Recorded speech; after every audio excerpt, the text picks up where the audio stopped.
नमस्कार students. Last class में हमने किया था यूएनओ के बारे में, यूएनओ की फुल फॉर्म, यूएनओ के अंग, यूएनओ का चार्टर।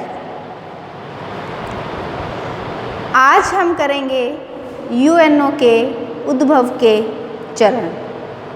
यूएनओ एक बहुत बड़ा ऑर्गेनाइजेशन है जिसे स्थापित करने के लिए बहुत प्रयास किए गए, और प्रयास करने में जो विशेष राष्ट्र है वो दो राष्ट्र आते हैं, एक अमेरिका और एक ब्रिटेन।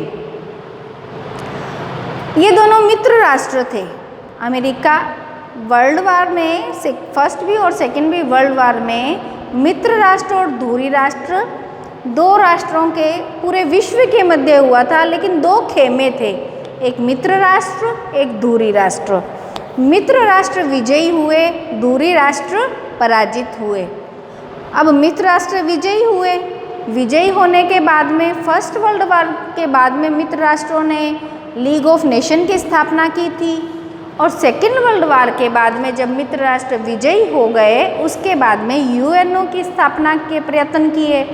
उन्होंने कौन कौन से ऐसे प्रयत्न किए, क्या क्या किया कि एक यूनाइटेड नेशन ऑर्गेनाइजेशन हमारे सामने आया, विश्व के सामने आया। तो इस टॉपिक के बारे में आज हम पढ़ेंगे कि संयुक्त राष्ट्र संघ के उद्भव तो हो गया, उद्भव के चरण कौन कौन से हैं, कि आज जो संस्था कार्यरत है उसको बनाने में क्या क्या बातें हुई, क्या क्या घोषणाएं हुई, किन किन के प्रयत्नों से हुआ। तो सबसे पहला हमने देखा कि यूएनओ विश्व में शांति स्थापित करने के लिए बनाया गया एक ऑर्गेनाइजेशन है। इसके जो यूएनओ के उद्भव क्यों हुआ, विश्व में शांति स्थापना करने के लिए, और विश्व में शांति स्थापित कैसे रहेगा जब विश्व में युद्ध नहीं होंगे। तो हमें ये देखना है कि सबसे पहला चरण कौन सा है। एक घोषणा हुई, लंदन घोषणा। 1941 में लंदन घोषणा हुई, 12 जून 1941, 1941 में। यहाँ पे मित्र राष्ट्र कौन थे, जो सेकेंड वर्ल्ड वार में विजयी हुए मित्र राष्ट्रों ने लंदन के जेम्स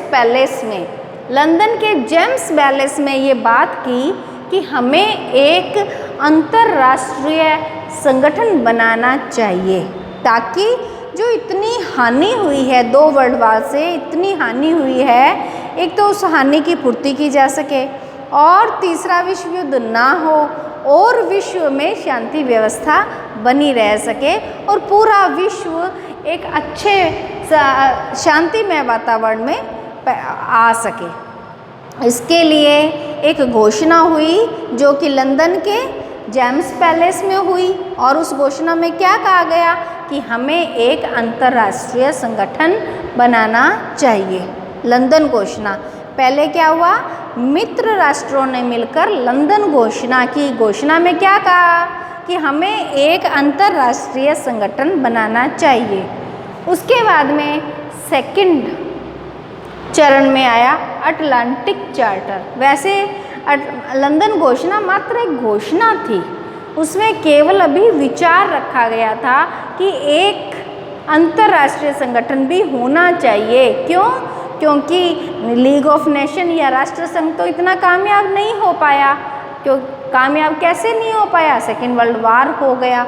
सेकेंड वर्ल्ड वार के बाद में यहाँ पे देखा अटलांटिक चार्टर होना चाहिए। जैसे ही सेकेंड वर्ल्ड वार शुरू हुआ 39 में, तो 41 में अटलांटिक चार्टर आया। अटलांटिक महासागर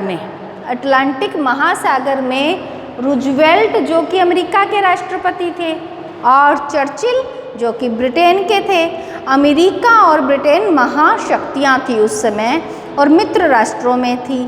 अमेरिका के रूजवेल्ट और ब्रिटेन के चर्चिल, इन दोनों ने अटलांटिक महासागर में एक सिद्धांत दिया जिसमें 8 सिद्धांत थे। 8 सिद्धांत जो कि बाद में 8 खंड बन गए। और एक प्रस्तावना थी। तो ये जो अटलांटिक चार्टर है इसकी तुलना विल्सन कौन, 1919 की पेरिस संधि वाला, 1919 की पेरिस संधि क्यों हुई थी कि लीग ऑफ नेशन की स्थापना होनी चाहिए, शांति की स्थापना होनी चाहिए। 1920 में फिर लीग ऑफ नेशन की स्थापना हो गई थी। वही 1919 के विल्सन, वही 1919 के पेरिस वाले अमेरिका के राष्ट्रपति विल्सन के 14 सूत्री कार्यक्रम, शांति के लिए 14 सूत्र कोई कार्यक्रम था, उससे अटलांटिक चार्टर की तुलना की जाती है। हमने किया कि संयुक्त राष्ट्र संघ का उद्भव कैसे हुआ। संयुक्त राष्ट्र संघ का उद्भव विभिन्न चरणों के द्वारा हुआ। उसमें पहला चरण लंदन घोषणा। लंदन घोषणा मात्र एक घोषणा थी जिसमें रूजवेल्ट ने चर्चिल से कहा था हमें ऐसा करना चाहिए, एक संगठन बनाना चाहिए। उसके बाद में अटलांटिक चार्टर आता है। अटलांटिक चार्टर में अटलांटिक चार्टर जैसे 14 अगस्त 1941 को आया, उससे पहले 9 अगस्त 1941 को रूजवेल्ट ने चर्चिल से कहा था कि हमें ऐसी एक घोषणा करनी चाहिए। घोषणा अर्थात पूरे विश्व को हमें ये बताना चाहिए कि विश्व में शांति के लिए हमें एक संगठन बनाना होगा।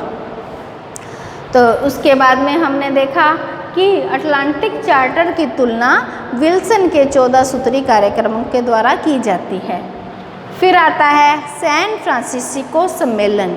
सैन फ्रांसिस्को जो शहर है वो यूएसए में है। यूएसए में सैन फ्रांसिस्को शहर है, वहाँ पे एक सम्मेलन बुलाया गया, कॉन्फ्रेंस बुलाई गई।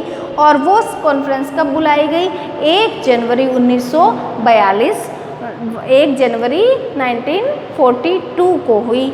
और यहाँ पे 26 मित्र राष्ट्र बने। मित्र राष्ट्र, धुरी राष्ट्र, 2 खेमों के मध्य सेकेंड वर्ल्ड वार हुआ। 26 मित्र राष्ट्र मिले और 26 मित्र राष्ट्रों का ये सम्मेलन क्या कहलाया? San Francisco. सैन फ्रांसिस्को क्यों कहलाया? क्योंकि यूएसए में था। यूएसए में सैन फ्रांसिस्को में 26 मित्र राष्ट्र शांति के लिए मिले कि विश्व में शांति कैसे स्थापित हो जाए। तो इसमें मेन जो थे वो ये हुआ कि अटलांटिक चार्टर, रूजवेल्ट और चर्चिल के मध्य जो अटलांटिक चार्टर था उसी की घोषणा को स्वीकार किया गया।